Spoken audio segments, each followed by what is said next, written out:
gelado, esse baixo astral, perca a cabeça, enfrente o mal, que agindo assim. Pessoal! Vem curtir mais uma super edição do nosso querido Gazeta Esportiva. Muito boa noite para você que está nessa segunda-feira acompanhando o nosso programa. Ô frio bom! Quem é que gosta de frio aqui? Eu gosto. Você gosta, Miller? Não gosta. Aí, aumenta. Aliás, pode aumentar o ar-condicionado também, se quiser. Não, tá ótimo. Tá ótimo. Tá ótimo. Quem te ama? Liga o ar. Gente, aqui é uma loucura, porque ele morre de calor. Ele e o Garrafa. E ele e o Garrafa morre de calor. Eu, o Miller e o Paulo somos friorentos, entendeu? É verdade. Tem que... Não, aumenta, Pacheco. Não se ama. Amigo, se você tá chateado, se você tá triste, força, entendeu? E você tem que seguir, tem que lutar e não se abater. Siga um dia depois do outro e as coisas vão dar certo, tá certo? Bancada de hoje mais do que especial com o nosso tetracampeão, craque Miller. E o contundente comentarista Alex Miller. Hoje a gente traz a preparação do Brasil para encarar o Paraguai amanhã. O Thiago Salazar está na casa corintiana, onde o técnico Carlo Ancelotti acabou de dar uma entrevista. Olha lá o Salazar. Tem também as novidades do Santos na negociação com o atacante Neymar. O que será que está dando, hein? E o São Paulo? O São Paulo está muito perto de anunciar a contratação de um novo atacante. Quem será? Você sabe quem é, menina? E ó... É a cara do menino. O Palmeiras embarcou em grande estilo para os Estados Unidos para disputar o Mundial de Clubes. Tem também todo o cronograma do Corinthians para voltar a contar com os jogadores convocados no duelo de quinta-feira contra o Grêmio. A gente volta depois dessas dicas. Turminha, a gente está de volta com o Gazeta Esportiva. Eu quero começar aqui dando um recado super especial. A Capa mandou um presentaço para um dos nossos telespectadores. Olha que lindo esse kit. É uma camisa tamanho 3G, então é GGG essa camisa, ela é regata assim, né? E também esse tênis maravilhoso, preto com solado branco, acho que é igual que vocês ganharam ontem no Mesa Redonda, tamanho 41, não, 43 é o tamanho. Mas você já ganhou o seu. Já ganhei, uma delícia, já usei. Estou usando, inclusive. Tá usando. Então, ó, 43. E eu quero ver aqui o post onde vocês vão escrever aqui. Ah, eu tenho que ir perto do telão? Não, porque eu quero ver o post para a gente mostrar para o pessoal escrever aqui, ó. Para você ganhar esse kit lindo da Capa, para tentar levar para casa, né? Porque a nossa produção vai escolher uma pessoa para levar esse tênis da Capa com a regata da Capa. Você vai ter que comentar numa postagem do nosso Instagram, a postagem que está escrito assim: em uma fase, Santos é o time que menos finaliza no gol no Brasileirão. É o primeiro post que tem logo depois de um que a gente está falando do WhatsApp, tá? Então é o do post falando da má fase do Santos em questão de finalização. Você vai escrever lá. Michele, o que eu escrevo? Você vai escrever seu nome, você vai escrever a sua idade e fica ligado nas mensagens ali do Instagram, na sua mensagem particular, que alguém da nossa produção vai entrar em contato com você para você retirar o seu presente essa semana.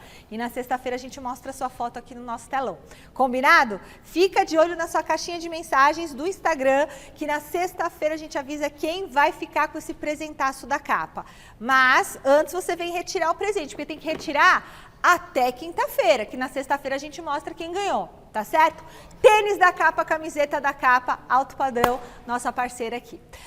Bom, o técnico Arthur Elias convocou hoje as 23 jogadoras para a Copa América, que vai ser disputada entre julho e agosto no Equador. Vamos aos nomes? Olha só. Goleiras: Lorena, do Kansas City, Camila, do Cruzeiro e a Cláudia, do Fluminense. Zagueiras: Tarciane, do Lyon, Isa Haas, do Cruzeiro, Kaká, do São Paulo e a Marisa, do Corinthians. Laterais: Yasmin, do Real Madrid, Fátima Dutra, da Ferroviária, Fê Palermo, do Palmeiras e a Antônia, do Real Madrid. Meio-campistas: Angelina, do Orlando Pride, Duda Sampaio, do Coringão, Ari Borges, do Racing Louisville e a Ana Vitória, do Atlético de Madrid. Atacantes, Caroline do Manchester City, Gil do Atlético de Madrid, Luane também do Atlético de Madrid, Dudinha do São Paulo, a Marta do Orlando Pride, Amanda Gutierrez do Palmeiras, a Gabi Portillo do Gotham e Johnson do Corinthians. O Brasil estreia no torneio dia 13 de julho contra a Venezuela. Ainda tem um tempo, né? E a gente vai cobrir e falar muito sobre isso aqui no Gazeta Esportiva. Fique ligadinho. Mas agora, o repórter Thiago Salazar é quem chega. Ele está na Neoquímica Arena para falar de seleção brasileira. Boa noite, Salazar. O técnico Carlo Ancelotti deu entrevista por aí hoje? Boa noite, Michele, para você, para todo mundo que está acompanhando o Gazeta Esportiva. Sim, atendeu mais uma vez a imprensa na véspera dessa partida contra o Paraguai. A bola vai rolar aqui na Neoquímica Arena amanhã às 9h45. É a antepenúltima rodada das eliminatórias da Copa do Mundo. E o Ancelotti evitou ao máximo revelar a escalação para esse jogo, a escalação ali dos 11 titulares da seleção brasileira. Mas admitiu que o Rafinha, que cumpriu suspensão contra o Equador, vai voltar y va a voltar como titular. Dá uma olhada. Sí, Rafinha vuelve. Es una buena noticia para nosotros porque Rafinha ha mostrado en la última temporada de ser uno de los mejores jugadores en este momento en el fútbol. Nos va a ayudar mucho. Creo que es un partido importante mañana. Necesitamos hacerlo bien. Acercarnos a calificarnos. La presencia de Rafinha va a ser muy importante. Fica a dúvida para quem vai sair, né? A tendência é que o Estevão, atacante do Palmeiras, deixe o time titular para o Rafinha entrar. Mas há uma possibilidade de mudança também no meio de campo. A gente vai ter que aguardar até a escalação oficial. Na frente, Richarlison também corre risco de perder a vaga de titular. Uma possibilidade aí da entrada do Matheus Cunha. Mas o Gerson, esse não deve sair. Deve ser titular e também não deve deixar de ser convocado, mesmo se ele se transferir para o futebol russo, já que Flamengo e Zenit estão em negociação. O técnico Carlo Ancelotti foi questionado hoje e falou sobre essa possibilidade de um titular dele ir jogar na Rússia. Dá uma olhada. Sí, hemos hablado de este tema, he hablado con él, y obviamente es una decisión absolutamente personal que no afecta a las decisiones que nosotros vamos a tomar cuando empezará el Mundial. Obviamente hay campeonatos que son más exigentes que otros, pero lo que tenemos que mirar nosotros es que lo vamos a hacer en todo este año, evaluar la condición de los jugadores antes del Mundial, sea lo que sea el campeonato. Si él va a jugar a Rusia, lo evaluaremos en el campeonato de Rusia, como intentaremos de evaluar todos los jugadores que están en todos los campeonatos, y que son muchos, son muchísimos. Hay una lista muy larga de jugadores muy buenos de Brasil, y lo que haremos, el trabajo que haremos es de mirar a todos los jugadores, porque todos pueden ser protagonistas en el Mundial desde 2026. Tá aí, então o técnico italiano não dá muita importância para o jogador jogar aqui no Brasil, na Europa, ou de repente no futebol russo, que também está ali na Europa, mas vive uma situação completamente diferente. Direto e reto, Carlo Ancelotti. E antes de passar a bola para vocês debaterem, trazer mais informações, vou passar aqui alguns serviços para quem está pensando em vir aqui para o jogo, quem já adquiriu o ingresso.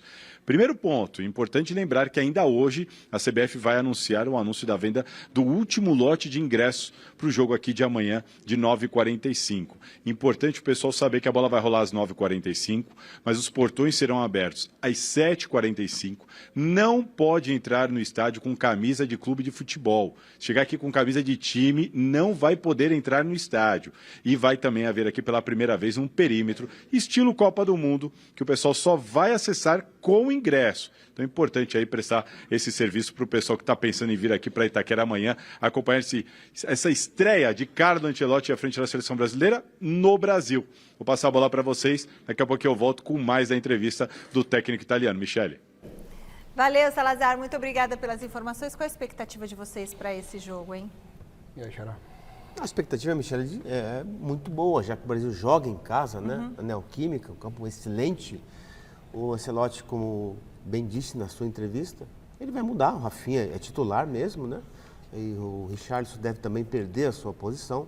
Acho que essas duas mudanças são importantes porque já o Estevão na primeira partida, assim como o Richarlison, não estiveram bem, não jogaram bem. Então ele está conhecendo ainda os jogadores, o futebol brasileiro. E eu creio que o Brasil terá uma postura totalmente diferente amanhã na partida, até porque necessita da vitória. É isso, joga em casa, diante da torcida, tem que ser mais ofensivo, tem que propor mais o jogo, não pode ficar esperando para puxar contra-ataque. E assim, entre Estevão e Richarlison, se ele tiver que tirar um jogador só, pelo que eles mostraram contra o Equador, eu tiraria o Richarlison, porque o Estevão ainda pode oferecer algo a mais. O Richarlison me pareceu muito fora de sintonia, de cara de seleção brasileira. Ele teve uma única chance de chutar pro gol, ele furou de maneira bizonha ali no segundo tempo. E o Richarlison entrando, por exemplo, no lugar, aliás, o Rafinha, no lugar do Richarlison, ele pode fazer uma função diferente do Richarlison, mas atuar ali no setor ofensivo, encostando com o Vinícius Júnior, com o próprio Estevão, acho que seria uma mudança que seria legal para a seleção e não impactaria no Estevão, que eu gostaria de ver mais atuando pelo Brasil, porque eu acho que o Estevão é um dos futuros da nossa seleção. Então, Xará, ele não vai fazer isso. Não, eu sei que não, mas eu ele vai tirar o Estevão e colocar o Rafinha, até porque Gerson, acho que o meio-campo será o mesmo. Eu também acho. Acho que ele vai mudar essas duas peças. O o Estevão e o Richarlison. E vai pôr o Matheus Cunha e o Rafinha. Né? Beleza. A gente vai falar mais um pouquinho com o Salazar, porque teve muito assunto importante ali em relação ao Ancelotti. Vai daí, Salazar. Olha só, Michele, durante a entrevista coletiva, né, todo mundo está percebendo o carinho que o Ancelotti está recebendo do torcedor brasileiro e tudo mais, está com moral, não é por menos, mas aí em determinado momento um dos jornalistas, no caso estrangeiro, pegou o microfone e questionou para ele como que ele se via nesse momento, né, o tamanho da dimensão dele neste momento, assumindo a seleção brasileira, que não vive lá a grande fase. Dá uma olhada na resposta do técnico, que também falou sobre o aniversário de 66 anos que ele completa amanhã. Eu tenho a dimensão da importância que tem o equipo nacional para este país e para esta afición. É verdade que havia período de incertidumbre porque en los últimos tiempos el equipo nacional no ha tenido buenos resultados, todavía no hemos tenido buenos resultados. Intentaremos de empezar mañana con tener un buen resultado y sobre todo un partido, un juego bueno que pueda, donde la afición, toda la afición que está atrás de nosotros pueda disfrutar. No hay regalo mejor que ganar el partido de mañana. Não tem presente melhor para ninguém, né? É bem bacana, porque quando ele poderia ali, de repente, ser exaltado, ele, opa, peraí, a camisa do Brasil é mais importante do que eu mesmo aqui. Bem bacana aqui, chamou a atenção de todo mundo aqui, estava acompanhando a entrevista coletiva do Carlo Ancelotti. E a situação para amanhã, no dia do aniversário do Carlo Ancelotti, é a seguinte: o Brasil, pela terceira vez consecutiva, pode garantir vaga no Mundial, na Copa do Mundo, aqui no estádio do Corinthians, na Neoquímica Arena. Foi assim em 2018, foi assim em 2022. Amanhã, para isso acontecer, o Brasil precisa vencer o Paraguai, que não perde há 9 partidas e está 2 pontos acima do Brasil nas eliminatórias. O Brasil precisa vencer o Paraguai e a Venezuela, que vai jogar às 8 horas da noite no Uruguai contra o Uruguai, precisa perder o jogo. Se a Venezuela perder para o Uruguai fora de casa e o Brasil vencer aqui, o Brasil garante vaga amanhã. Se der uma zebra, a Venezuela ganha lá e o Brasil perde aqui, aí complica. O Brasil pode cair até para 6º lugar, faltando 2 rodadas nas eliminatórias. Essa é a situação, Michele. E agora, antes de me despedir, vou mostrar para vocês aqui um pouquinho da sala de imprensa aqui da Neoquímica Arena. Tem muito jornalista ainda trabalhando por aqui, mas olha, tinha talvez mais do que o dobro de pessoas até agora há pouco aqui na sala de imprensa da Neoquímica Arena, sempre muito confortável, atende a gente muito bem e é pé quente com a seleção brasileira. O Brasil costuma se dar bem por aqui e pode vir a 3ª vaga na Copa do Mundo seguida, comemorada aqui na Neoquímica Arena, Mi. Valeu, Salazar, por todas as informações. Salazar que está fazendo a cobertura aí completa da seleção brasileira para a gente aqui no Gazeta Esportiva, desde a chegada do Ancelotti. Bom, vai ter palpitômetro? Não. Amanhã, né? Amanhã. Mas e daí? Não podemos dar hoje? Porque eles não vão estar aqui amanhã. Eu vou estar, mas o Xará não vai. Ah, você vai estar amanhã? Vou. Ah, o Xará. Xará não. Que é Xará Xará dele. meu. Ô, Xará, você acha que o Brasil ganha, mas ganha com facilidade? Não, nunca com facilidade, né? Até porque as eliminatórias estão muito niveladas. Tirando a Argentina, estão muito niveladas. Na prática, a gente não vê muito time assim. Bom, o Paraguai ganhou do Uruguai. A classificação mostra isso. O Uruguai é um timaço. E o Paraguai ganhou do Uruguai por 2-0. Que é tão fácil, então né? acho que vai ser uma vitória por 1-0, mas com muita dificuldade. 1-0, ó, o pedido do Miller. Bom, e a seleção? A gente vai guardar para amanhã, tá? Diretor, bom. O diretor deu um grito aqui Claro, comigo. claro, eu jamais falaria diretor, hoje. Não grita na minha orelha, diretor. Ó o diretor aqui. Nossa. A seleção portuguesa, aliás, a sua mãe tem que ver que você me maltrata. Isso. A seleção portuguesa conquistou ontem o título da Liga das Nações. Vamos conferir como é que foi a conquista da equipe liderada pelo Cristiano Ronaldo, Gato Selvagem. Na final da Liga das Nações, a Espanha saiu na frente aos 20 minutinhos. Zubimendi viu a bola sobrando e livre para marcar foi lá e balançou as redes. 1-0. E não é que só 5 minutinhos depois os portugueses empataram o placar? Pois é, Nuno Mendes driblou a marcação e mandou cruzado pro gol. Tudo igual. Finalzinho do primeiro tempo rolando, Pedri arrancou, mandou para a área e Oyarzabal desviou na saída do goleirão para colocar a Espanha na frente de novo. 2-1. A segunda etapa ficou marcada pelo novo empate do time português. Dessa vez, o gol foi de ninguém mais, ninguém menos que Cristiano Ronaldo. Tudo igual novamente, 2-2. Com o empate, a decisão foi para a prorrogação e depois para as penalidades. Nas cobranças, a seleção portuguesa anotou todos os 5 pênaltis, enquanto a seleção da Espanha viu o título escapar quando Diogo Costa defendeu a batida de Morata. Resultado final, 2-2 no jogo, 5-3 nas penalidades, as lágrimas de alegria de Cristiano Ronaldo e a comemoração dos portugueses com o bicampeonato. Nossa, que liderança, né? Que homem, né? Que exemplo de atleta. Fenomenal, né?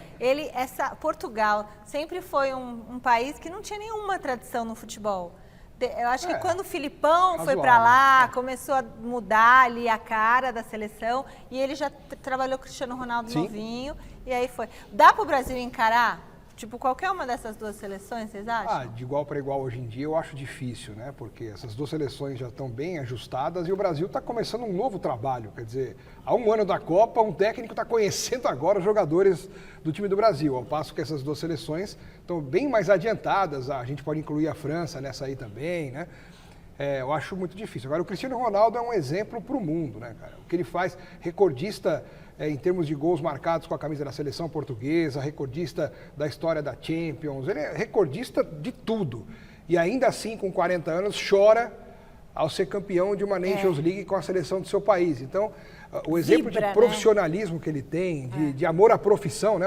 O jeito que ele encara o trabalho dele, é um jeito que todo mundo deveria encarar, cada um no seu ramo aí, cada um Mas no seu ele é a setor. perfeição. O que você achou, Miller? Não, eu achei que o Cristiano Ronaldo conseguiu superar as suas limitações físicas. Estava machucado ontem, inclusive. Porque, tecnicamente, nós já sabemos que ele tem muita capacidade, né? Inclusive, o gol do empate que ele fez com muito oportunismo, né? E experiência, né? Deslocou um pouco o lateral esquerdo e fez o segundo gol. Então, acredito que esse porte físico, esta fase do Cristiano Ronaldo, tem que ser exemplo para os jogadores brasileiros, né? Pois Porque tem jogador brasileiro que não chega com 33 anos já está parando de jogar. Tá abrindo o bico. Teve um jogador que 33 deu... anos, 33 anos seria uma relação direta a alguém, não? Não estou falando ninguém, não. Estou falando 33, pode ser 35 ou 30, que seja, exatamente. Teve um jogador que estava contando como que é a rotina do Cristiano Ronaldo lá em Portugal, né? Então ele chega, ele tá tipo assim, quando o jogador chega, o Cristiano já está lá com o whey dele na academia treinando. Aí depois o Cristiano almoça, ele só come peixe, né? Ele não come frango, acho que nem carne. Então ele come o peixe dele e tal, não sei o que lá. Depois que ele almoça ou janta, ele começa a falar com os amigos lá, os colegas, sobre alimentação, sobre os tratamentos. E todo mundo para e fica ouvindo Só ele toma falar. água hidrogenada. E ele gosta muito dos nutricionistas brasileiros, ele segue muito aqui o que os nossos nutricionistas falam. Agora nós vamos para a nossa redação de esportes. Vou para o nosso portal aqui falar com quem que eu vou falar? Com o Alexandre Silvestre. Aí, Silver, vamos falar sobre o Corinthians? Como é que está a situação? Deu uma acalmada na situação? Os jogadores convocados vão voltar a tempo de jogar na quinta pelo Timão, Silver? Tudo bem, Michele? Olha como a redação tá bonita, colorida, em verde. Hã? Notou? Sabe por quê? Porque o Palmeiras é Brasil no Mundial de Clubes, porque o Palmeiras representa o estado de São Paulo no Mundial de Clubes, Michele. Então os nossos produtores palmeirenses fizeram o favor de deixar a redação assim. Mas na verdade, brincadeirinha infame à parte, estamos vivendo a Semana da Prevenção de Acidente no Ambiente de Trabalho CIPAT 2025 e o Verde, nesse momento, não está convidado para o noticiário do Alvinegro de Parque São Jorge. O Corinthians que treinou pela manhã, o Timão que vai ter um jogo quinta-feira fora de casa pelo Campeonato Brasileiro diante do Grêmio. O jogo vai ser em Porto Alegre, Dorival Júnior procurando ali encaixar as peças, só que ele tem muitos desfalques nesse período raro de treinamento. O jogo de quinta-feira do Corinthians é aquele que vai anteceder a paradona para a disputa do Mundial de Clubes. E o Dorival Júnior, que vem tentando encontrar uma saída aí para fazer o time melhorar, não está contando nesses últimos dias com jogadores convocados para a data FIFA. Então, jogadores muito importantes. O Memphis Depay na seleção da Holanda fez até gol, Romero com a paraguaia, Martínez com a venezuelana, o Félix Torres, que é titular lá no Equador, o Carrilho da seleção do Peru, Hugo Souza, a reserva do Ancelotti na brasileira, e dois jogadores que estão com a seleção brasileira sub-20, o Breno Bidon e o goleiro reserva do Timão, o Felipe Longo. Esses caras aqui, tirando dois, vão chegar em cima da hora para o jogo de quinta-feira, Mi. Então, eu imagino que Romero e Hugo Souza não sejam problemas. Vão jogar amanhã na Neoquímica Arena, Brasil e Paraguai, cada um defende a sua seleção. Na quarta-feira pela manhã os dois se apresentam para o Dorival, se bobear dá até para treinar, viajar para Porto Alegre e jogar, principalmente o goleiro titular, o Hugo Souza. O Romero é aquele cara que entra, hora sim, hora não. Já os demais vão chegar em cima da hora. Estão vetados para o jogo contra o tricolor gaúcho. Yuri Alberto, problema nas costas, só para depois do Mundial. O Ranielli segue no departamento médico com uma lesão muscular na coxa. O Gustavo Henrique eu vou tratar como dúvida, porque ele já vem treinando no gramado, numa fase de transição. Se recuperou de uma hérnia inguinal, que é um problema próximo aqui da virilha. E o Gustavo Henrique talvez tenha alguma chance. O Corinthians é o líder do Campeonato Brasileiro da página 2 da classificação do Brasileirão. Ele abre a segunda página da tabela, é o 11º colocado em 11 jogos, 15 pontos, ganhou 4, empatou 3, perdeu 4, tem 45% de aproveitamento, Michele. Essas são as informações de momento do Corinthians. Se pintar alguma coisa diferente, se der tempo, eu volto no finalzinho do programa, fechou? Fechou, Silver. A redação tá muito bonita. É isso aí, nosso RH e a Fundação Casper Libero sempre cuidando aqui do nosso ambiente de trabalho. Bom, e o Corinthians, Alex? Bom, o Corinthians tem esse jogo contra o Grêmio, que é muito importante para tentar dar uma reavivada dentro do Campeonato Brasileiro. Não vem muito bem o time, que depende demais do Garro, do Memphis Depay em boa fase e do Yuri Alberto, que está machucado. O Yuri não vai jogar. Né? O Garro a gente não sabe como é que vai estar, né? Espero que ele já esteja melhor, que ele aguente pelo menos um jogo inteiro. E o Memphis não se sabe se ele vai voltar a tempo, se não vai, está com a seleção holandesa. Então o Corinthians tem esses problemas. E o jogo contra o Grêmio fora de casa sempre é muito difícil, né? Embora o Corinthians se dê bem, lá o histórico é bom do Corinthians contra o Grêmio, mas é difícil, ainda mais sem o Yuri Alberto, que para mim é o principal homem de frente aí do time do Corinthians, é o maior responsável pelos gols, é a maior esperança de gols da torcida. E eles têm campanhas idênticas, né? E ficar esperando a volta do Campeonato Brasileiro para julho, tendo um resultado ruim, não é legal. Por isso que esse jogo acaba ganhando uma importância maior, pelo menos para a gente ver alguma evolução, já que o Dorival Júnior está tendo tempo agora para trabalhar, para treinar, testar alternativas, enfim, vamos ver. E aí, Miller? Olha, Michele, o Grêmio está numa situação, né? Está embaixo na tabela do campeonato. Vai ser, né, um confronto ali, os dois né? estão empatados, né? Exatamente.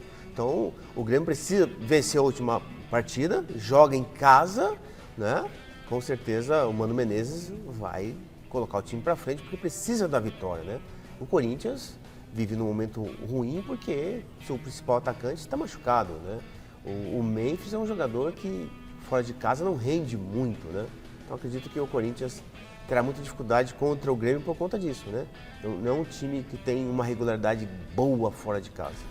E também o Mano conhece bastante desses jogadores, ou trocou bastante? Mas o Mano estava lá, não foi há um ano atrás? Muito, Maicon mesmo. Não, trocou bastante gente, né? O Memphis mesmo ele não pegou, mas são muitos assim, jogadores tem diferentes. muitos que ele até conhece ali, características. Mas além disso, né, eu acho que todo mundo se conhece hoje, né? Ainda mais com jogos toda hora do Campeonato Brasileiro, os técnicos têm que estar inseridos aí nesse contexto de acompanhar tudo. As informações sempre são claras. E o detalhe interessante é que Corinthians e Grêmio têm a mesmíssima campanha. A diferença entre eles é no saldo de gols, o Corinthians tem -2 e o Grêmio tem -3. Por isso que o Corinthians está uma posição acima na tabela do que o Grêmio. Mas os duas equipes com campanhas ruins. Ruins e no idênticas. campeonato. Ruins e idênticas, né? 4 vitórias, 3 empates, 4 derrotas. É uma campanha bem irregular, né? Tem o quê? 13ª rodada? Isso. 13ª rodada, 2 vitórias? 4 vitórias. Muito pouco, né? Para Campeonato Brasileiro. E para quem sonha com algo maior, exatamente, daqui a pouco vai chegar um momento que a gente vai falar assim, bom, esses times aí só vão ter condições de brigar por uma vaga na Libertadores se abrir G6, G7, G8. Então, é complicado. E o Palmeiras?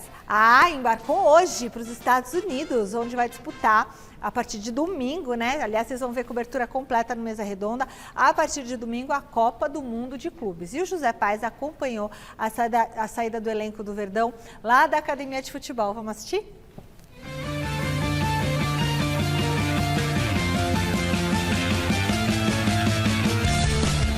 O relógio marcava exatamente 8h50 da manhã, quando o ônibus com a delegação do Palmeiras deixou a Academia de Futebol na zona oeste de São Paulo, com destino ao aeroporto de Guarulhos para viagem aos Estados Unidos, onde o Verdão disputará o Super Mundial de Clubes da FIFA.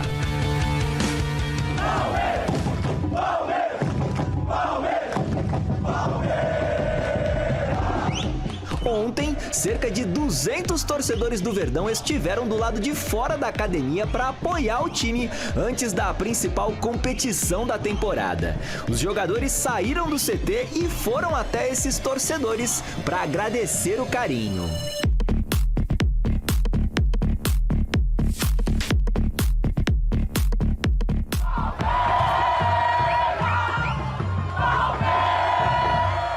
A maioria, acho que das pessoas que estavam ali não vão poder estar com a gente lá. Então eles, de certa forma, vêm aqui, né, torcer por nós, nos despedir da gente. Acho que está todo mundo muito bem preparado para esse momento, é chegar lá e fazer o que a gente vem treinando já há muito tempo, é o sonho de todo mundo, então vamos em busca do nosso sonho e procurar ser feliz da melhor forma possível. Ao todo, 29 atletas foram relacionados pelo técnico Abel Ferreira para o Super Mundial de Clubes da FIFA. Apenas o meio-campista Figueiredo, que está se recuperando de uma lesão no joelho, e o atacante Bruno Rodrigues entregue à transição física. Depois de 2 cirurgias também no joelho, ficaram aqui no Brasil. O atacante Paulinho, que vem seguindo aí um cronograma individualizado de controle de carga, está com a delegação e vai representar o Palmeiras na competição lá na América do Norte. Os 8 atletas do Verdão que estão representando aí as suas respectivas seleções nessa data FIFA aqui na América do Sul se juntam ao grupo do Palmeiras lá nos Estados Unidos no próximo dia 11 de junho, quarta-feira agora. Com as informações da Sociedade Esportiva Palmeiras, direto aqui da Academia de Futebol na Barra Funda, José Paes, para a TV Gazeta. Beleza, José Paes. Chique, hein? Chique, elegante estavam os jogadores, hein, Miller? Opa! Toda expectativa, né, pra essa... E lá vai estar calor. É melhor jogar no calor ou no frio? Olha, Michele, fisicamente melhor no frio. Tem mais ar, né? Porque no calor você gasta muito mais energia, né? Eu não gosto assim, de ficar correndo no calor. Você gasta mais, sem dúvida nenhuma. E lá você vai estar calor. Vai estar calor. Desgaste, isso ajuda a gente, acho, não? O desgaste, então, aí que tá. De partida para partida, o desgaste será maior. Por isso que o time que tiver um elenco maior, com qualidade, vai superar as dificuldades. Igual nos Estados Unidos, vocês lembram? Exatamente. Vocês pegaram aquele calorão, né? Calor, exatamente. O pior foi no México, né? O México tem altitude, né? 70 graus na cabeça e os jogos eram meio-dia. Quer dizer, pior ainda, tudo conspirou contra. Difícil. E aí, Alex? Difícil. Bom, o embarque sempre com essa expectativa, né? O torcedor vive essa ansiedade. Eu acho que não é nem só a principal competição do ano, da temporada, mas talvez seja a maior competição da história do Palmeiras, né? Porque é uma Copa do Mundo de clubes, nos mesmos moldes de uma Copa do Mundo de seleções, que a FIFA pela primeira vez organiza. Só de estar presente na primeira edição já é muito legal. Não tinha muita gente? Né? Tinha ali? Não. Isso foi ontem tinha umas 200, 300 pessoas ali fazendo o apoio. Ontem tinha, hoje não, né? Mas independentemente disso, né, o que vale é o Palmeiras levar com seriedade, com foco, mentalmente estar todo mundo ligado nos jogos, né, em cada situação, em cada momento, em cada lance, em cada detalhe. O que eu estou sentindo falta, pelo menos até agora, é de um trabalho da diretoria do Palmeiras com os torcedores que ficam no Brasil.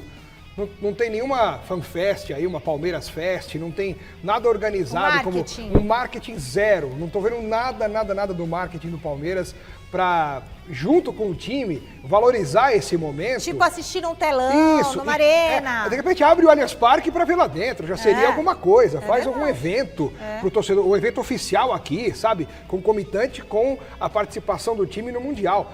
Faltou isso, acho que não sei se não pensaram ou pensaram e deixaram para lá, porque a massa está aqui, né? Poucos têm a possibilidade de ir para lá e assistir de perto. Então acho que faltou isso por parte do Palmeiras, pensar nos torcedores que ficam aqui para se juntarem e fazerem aquelas cenas maravilhosas, de comemorando e até a hora que der, né? É importante, né, Miriam, ter essa organização com o torcedor, né?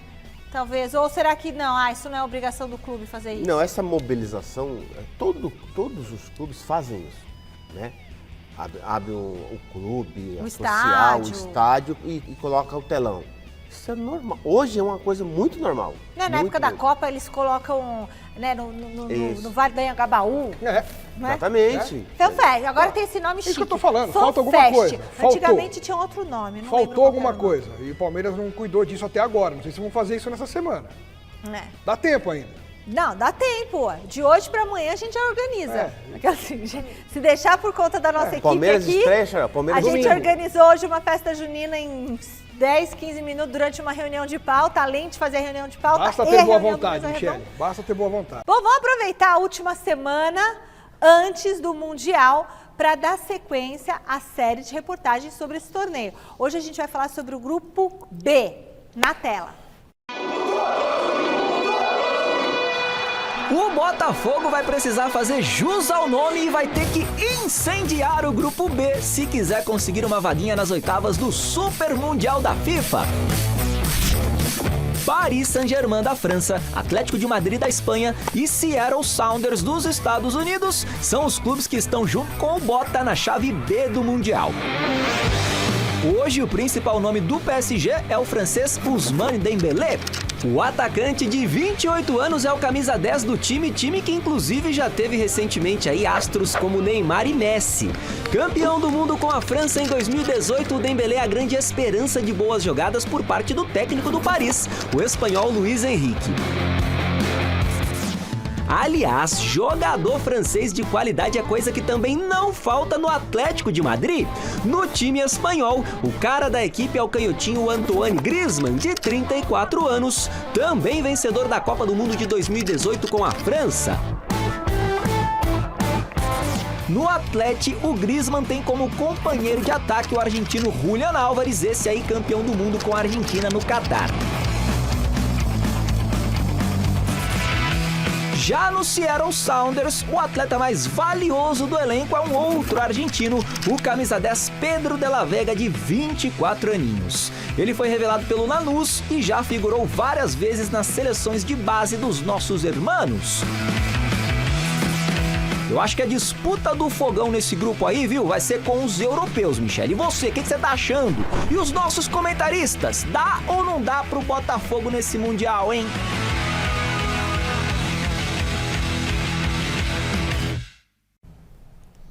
Todo dia aqui no Gazeta Esportiva a gente vai conferir esses grupos aí, a gente vai olhar juntos aqui tudo sobre esse Mundial, certo?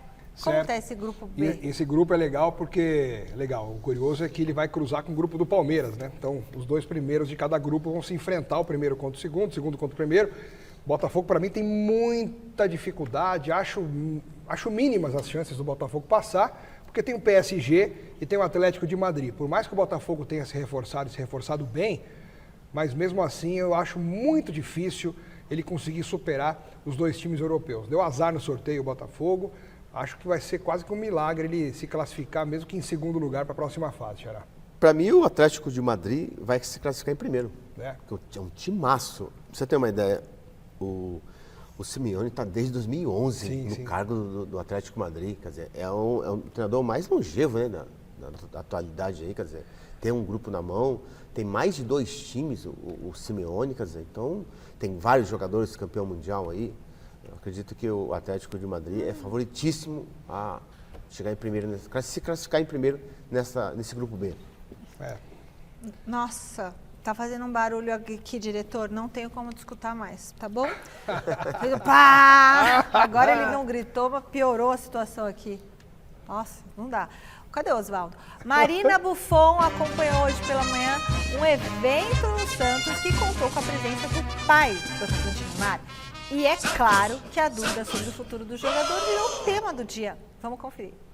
Fala pessoal, tudo bem com vocês? A gente está aqui no CT Rei Pelé, onde nesta manhã houve a inauguração de uma nova e moderna estrutura voltada para as categorias de base e futebol feminino do Santos. Mas é claro que um dos assuntos principais não poderia deixar de ser a renovação ou não do Neymar no time masculino principal. O contrato dele se encerra agora no dia 30 de junho e há um otimismo sobre a extensão desse vínculo até o final de 2026.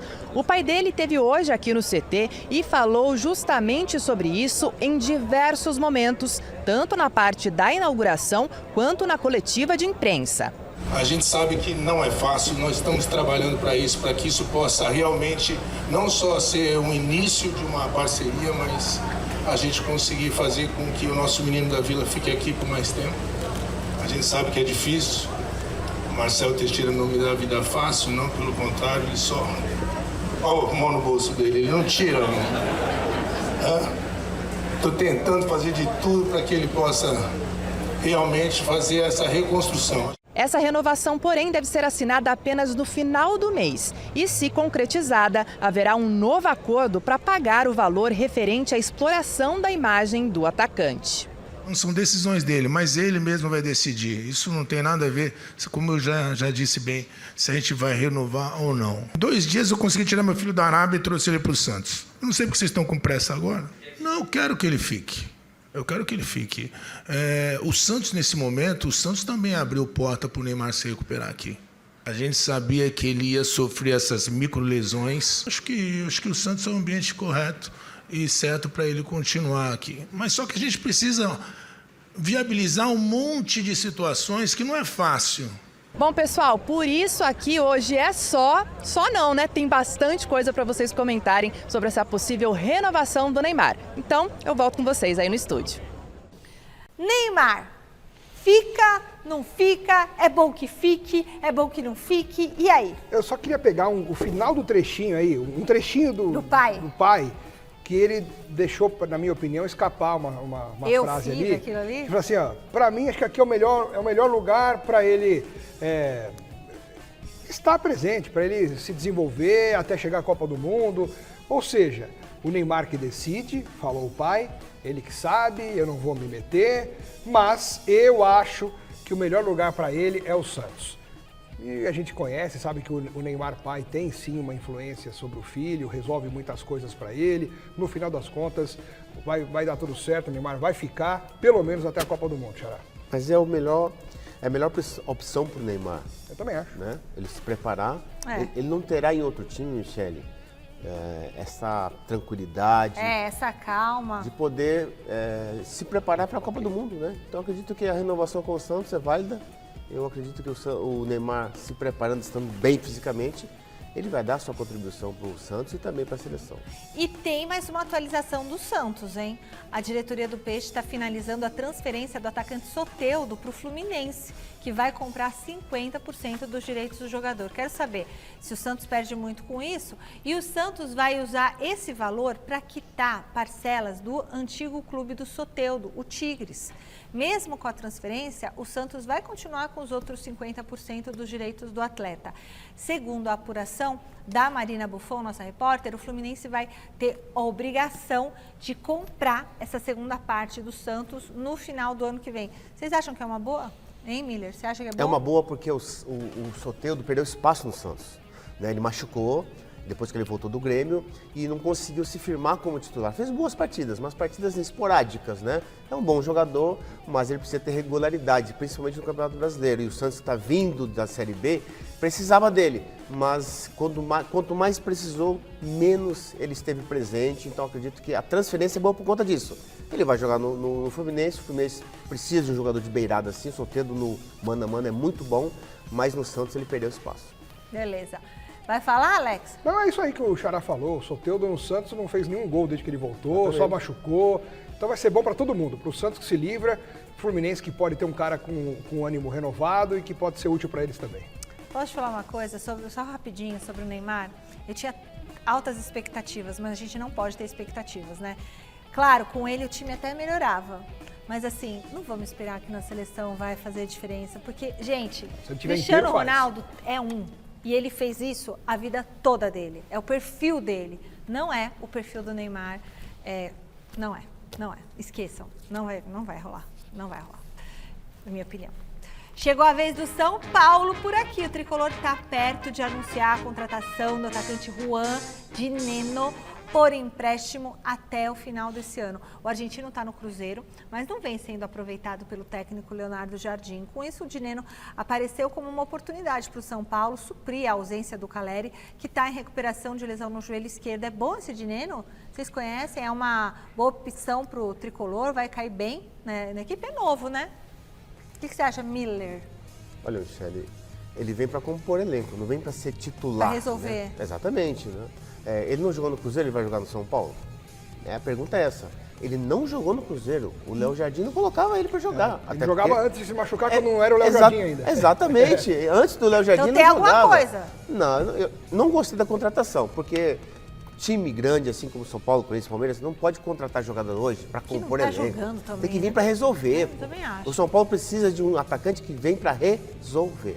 O problema é a questão financeira, né? Os clubes, principalmente que a gente está falando, Corinthians, quebrado, São Paulo, eles não têm condições de trazer um cara que chegue para resolver. E seria o ideal. Mas como não conseguem, eles têm que tapar buraco. Como é que tapa buraco? Com um jogador que compõe elenco e vai que dá a sorte de encontrar aquela química no time, com os companheiros. E um detalhe, isso, um detalhe que eu fico chateado, porque tem um jogador Rian da base lá. Isso! Entendeu? O Lucas Ferreira. Aproveita esses jogadores. O São Paulo, acho que é o time grande, Michele, no Brasil, que tem mais estrangeiros jogando.